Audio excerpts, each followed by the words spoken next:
보도부 칼럼.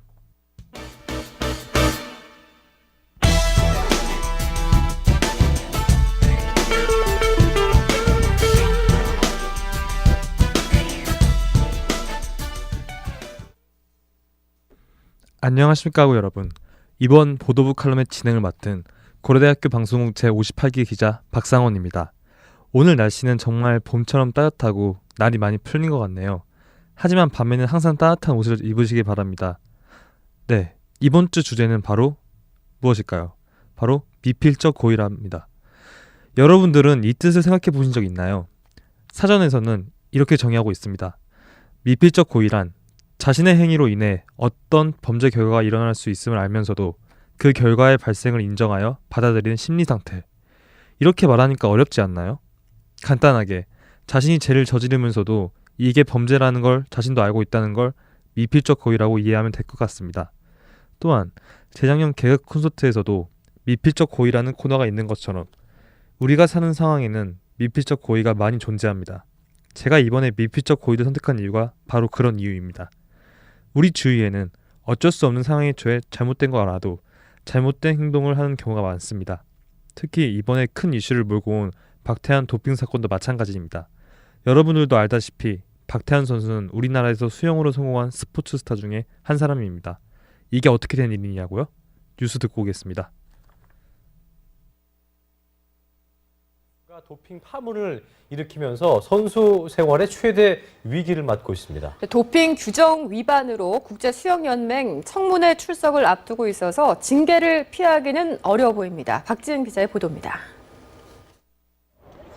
박태환이 도핑 규정 위반으로 징계 위기에 처하면서 선수 생활마저 위협받게 됐습니다. 박태환은 지난해 9월 아시안게임 출전에 앞서 받은 국제수영연맹 피나 주간 도핑 검사에서 금지 약물이 나와 피나 청문회 출석을 앞두고 있습니다.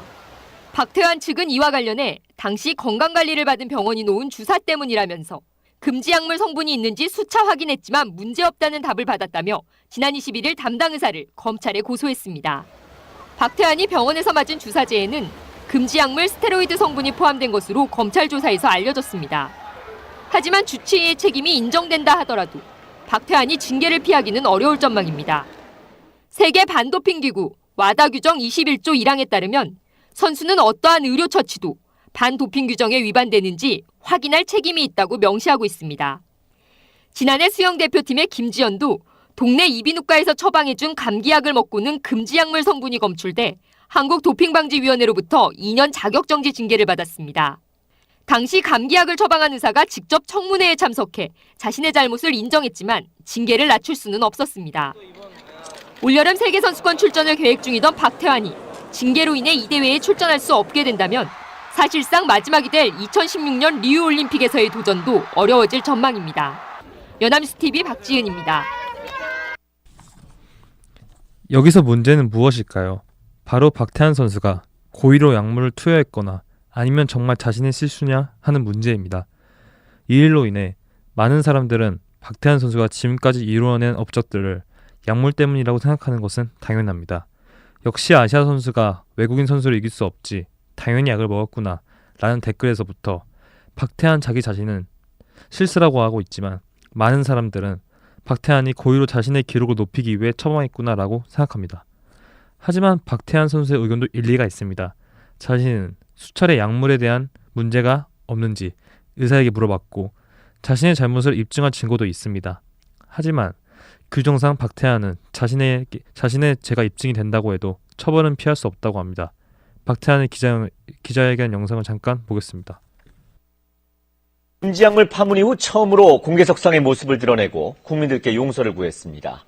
박태환은 고의성은 없었다고 말했지만 의혹을 말끔하게 해소하지 못했습니다. 정현숙 기자입니다. 검은색 정장을 입고 침통한 표정으로 기자회견장에 들어선 박태환은 먼저 고개 숙여 사죄했습니다.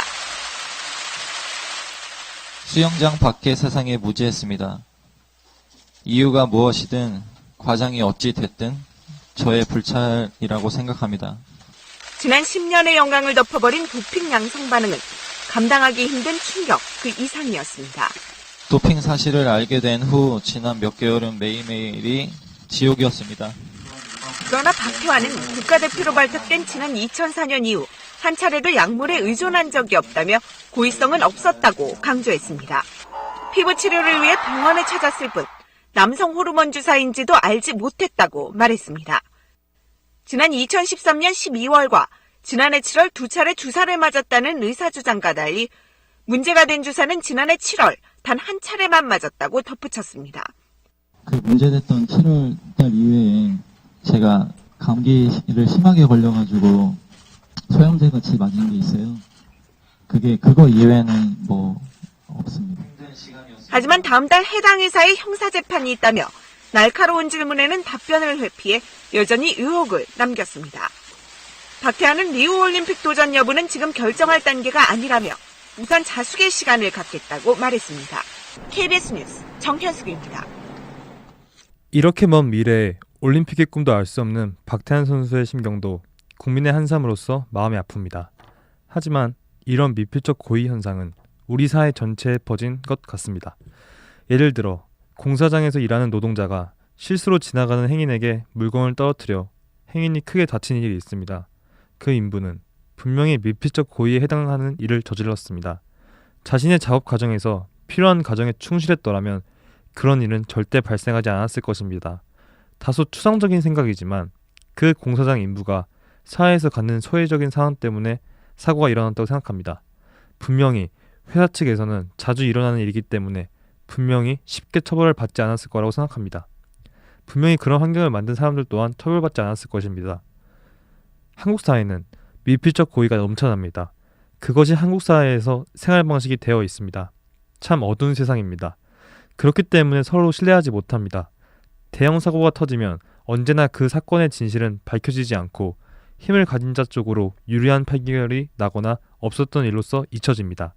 예를 들어 세월호 사건으로 수백 명의 사람들이 죽었지만 아직도 그 사건의 진상은 밝혀지지 않고 오랜 기간이 흐르면서 그때 국민들의 인식이 회석되고 있습니다.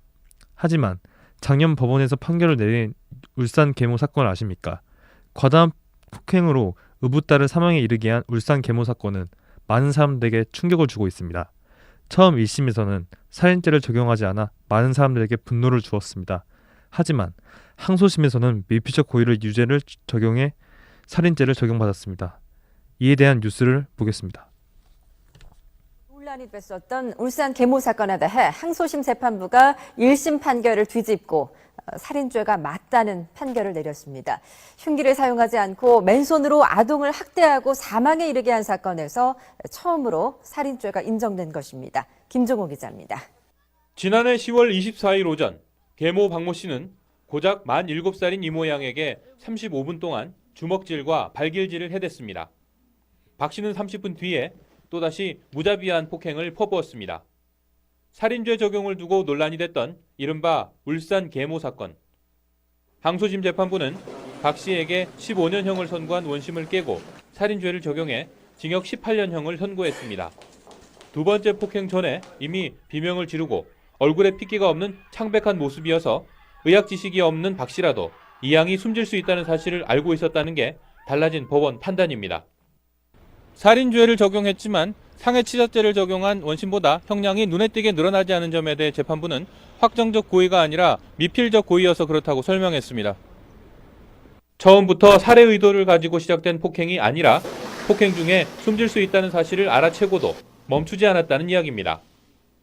특별한 전과가 없었던 점, 그리고 아주 계획적으로 살인하려고 했던 것은 아닌 점 등을 참작해서 그 권고형의 범위 내에서 최대한의 형을 선고한 것으로 보입니다.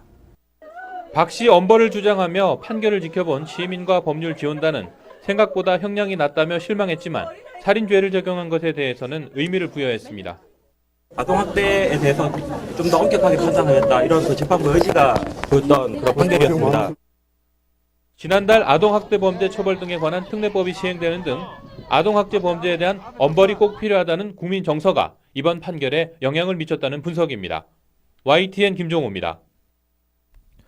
장난으로 던진 돌 개구리는 맞아 죽는다는 말이 있습니다. 상대방은 아무런 의도 없이 행했지만 그것이 의도하지 않았던 상대방에게 큰 피해를 끼칠 수 있습니다. 우리가 앞으로 살아가는 데 있어서 고민해야 될 문제라고 생각합니다.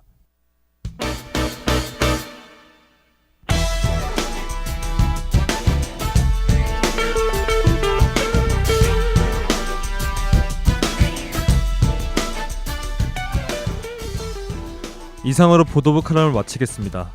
지금까지 기술의 전성민, 제작 진행의 박상원이었습니다.